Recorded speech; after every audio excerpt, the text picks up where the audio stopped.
Hi, my name is Amy, and I chose to center my Fun to Knowledge project around a Korean high school student. I wanted to learn more about the experiences of being a student in Korea. When I had finished with my interviews, I had learned several things. I had a better understanding of the Korean culture and why academics are so competitive and demanding. I also learned about other aspects that make up a Korean person's identity and ways of being. So I hope you enjoy the presentation. Thank you. My primary informant was Lee Se-na. She is a second grade high school student, which is equivalent to a junior in an American high school. In Korean high schools, there are 3 grades, first, second, and third. Se-na is about 17 years old, and she attends a college prep high school in Haenam. This high school's main focus is to prepare students for the college entrance exam that is offered once a year in November. Se-na has grown up around Haenam. She is the youngest of 3 girls, and her father is a minister, and both her parents have traveled to other countries to do work with Korean churches. Se-na spent 4 months in the Philippines, which greatly improved her English fluency. Because of the exposure to other cultures and countries, Se-na has a unique interest in studying and learning to speak English. My secondary informant was Ms. Shin Mi-ae. Ms. Shin is Se-na's homeroom teacher and her English teacher as well. This is her second year teaching at the high school, and before that she taught at Haenam Middle School. There are several reasons why it is important to be informed about the Korean culture. South Korea is its own country with distinct culture, food, traditions, and language. The nation has a rich and interesting history that goes back about 5,000 years. South Korea is located on the bottom of the Korean peninsula that branches out from China. The 2 Koreas are divided at the 38th parallel. Technically, North and South Korea are still at war.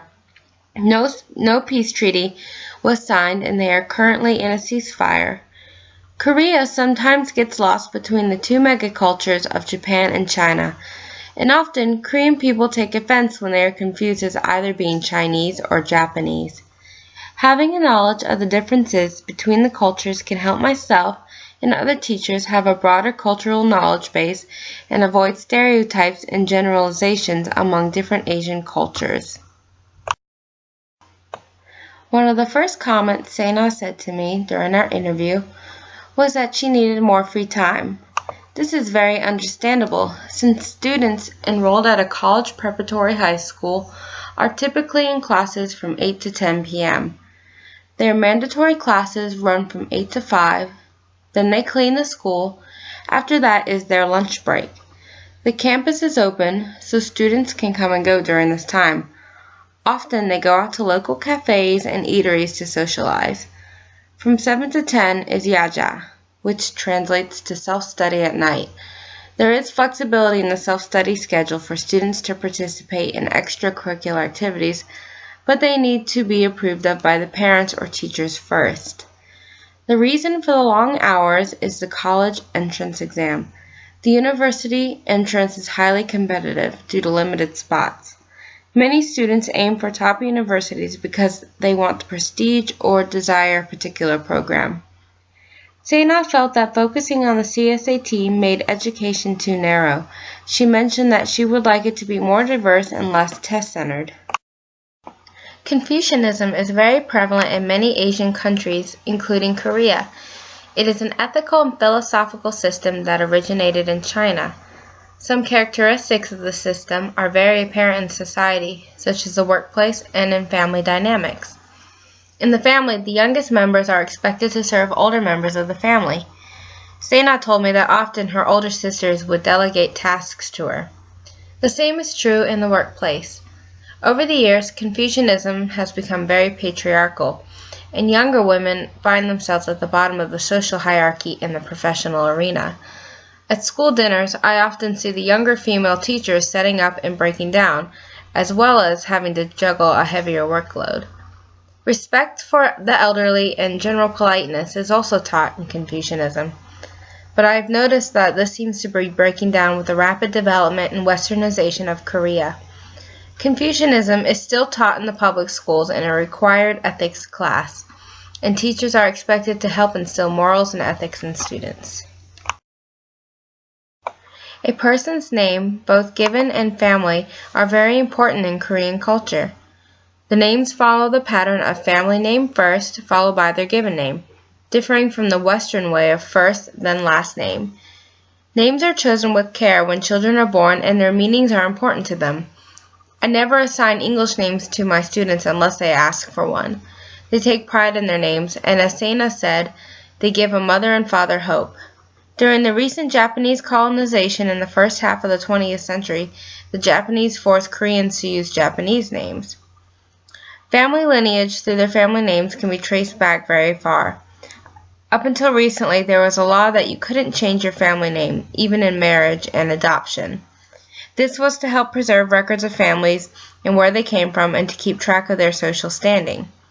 Keeping a pedigree family name meant studying and passing court exams or military exams. A person attended special schools and studied years to pass difficult exams to either become a member of the government or a high-ranking military official.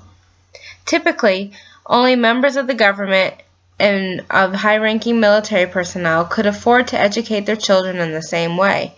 This made social mobility very difficult for members of lower classes, but this was the method by which social mobility was determined.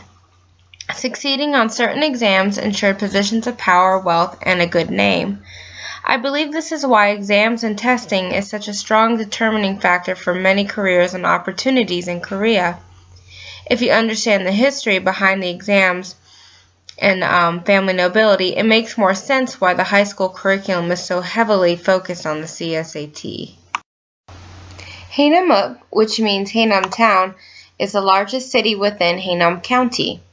There are roughly 20,000 to 30,000 people, and it's growing, that live in the Haenam city limits. The province that Haenam is in is called Jeollanam-do. It is the breadbasket of South Korea. The majority of the farms are located in this area.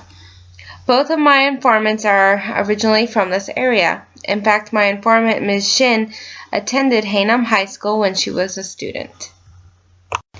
I took a walk around town one day so I could get some photographs. This is Haenam High School. The school is about 70 years old, and this year they decided to build a whole new building. Where the original school stands, they will demolish it and probably put in a sports field. Korea has a really great cafe culture. There are many different cafe companies that are all really good. It is different from the U.S. in a sense that here the cafes typically don't open early for the morning rush. They open later and are more for socializing and catching up with friends. I took Sena here to Cafe Betty for our second interview, kind of as a thank you for taking time out of her day to help me with the project. And she wanted to order the honey caramel toast, which is pictured here. The picture on the bottom left is of the Cultural Center. Art, theater, music, and other events are hosted at this building. Around the Cultural Center are strings of yellow stars. They serve as a memorial and remembrance to the more than 250 high school students who passed away in the ferry accident on April 16th of this year. They were on a school trip headed to the island of Jeju-do. This slide is just of some pictures from around town. The top left is a picture of the traditional market. You can buy produce, fish, meat, and other traditional cooking ingredients here. The bottom left is a picture of a neighborhood park. There are several throughout the town. In the middle, there is a picture of a typical traditional Korean home.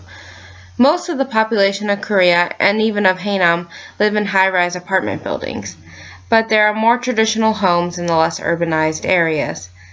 The bottom right is of a Dunkin' Donuts in Haenam.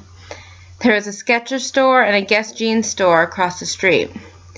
All of these businesses are relatively new to the area, but they represent a lot of Western influences that are pretty much throughout all of South Korea. Well, thank you, and I hope you enjoyed my presentation.